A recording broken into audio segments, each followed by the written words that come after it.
For foreign policy to be feminist, it has to have an intersectional point of view. If it is not intersectional, it is not a feminist policy. And this means understanding how power interacts differently in every country and the impact that colonization has had in what we euphemistically call the global south.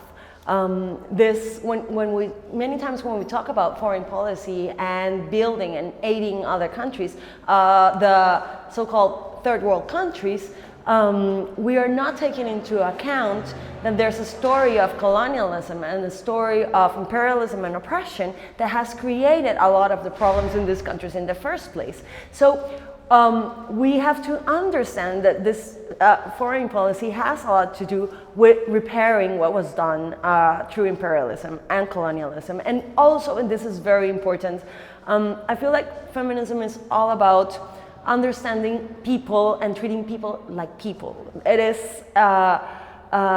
something that is opposed to capitalism, that pretty much makes everything, every human, every person, every situation into a thing that you can sell and offer. But when you think about feminist foreign policy, what you have to do is think of women as humans.